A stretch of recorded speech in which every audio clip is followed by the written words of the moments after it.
sa Malagas. Vira sa Malagasy forever.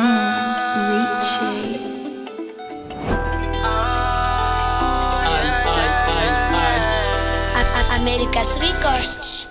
Naizy anao, na aizy anao, na eto anao, nandafy anao. Tsy manana na afaka, tsy nanana avaratra.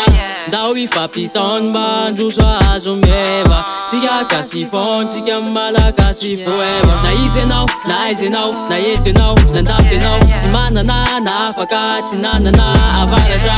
Ndao ifampitaony mba handroso azo meva. Tsika gasy fôny, tsika Malagasy forever. Tsika samy Malagasy ajanony le adiady tsy alovemba mifanampy fanoana fa tsy migafy. Ndao tsika tsy alonjafy samy tsintsy zay nafafy. Miala elo tsy nifafa ajanony fa tsy matafa.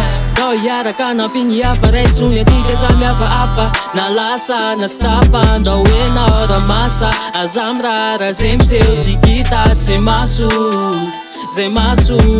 Ndao enao raha anaraka tsika tsy mba manavaka. Mizotra maka ny afandrosona tsika aka ny fandresy. VS ny fana totolona daja nony ny fitiavatena.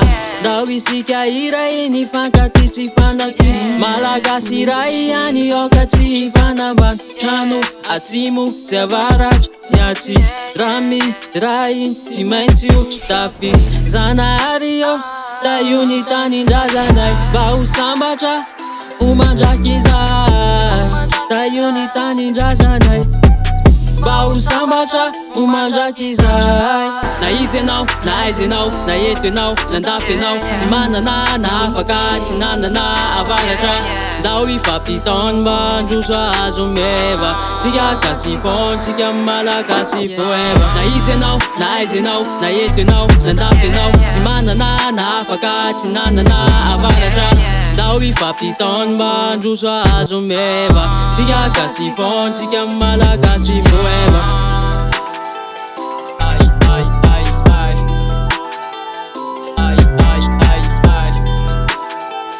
Malagasy forever. Na izy anao, na aizy anao, na eto anao, nandafy anao. Tsy manana na afaka, tsy nanana avaratra. Ndao ifampitaony mba handroso azo meva. Tsika gasy fôny, tsika Malagasy forever.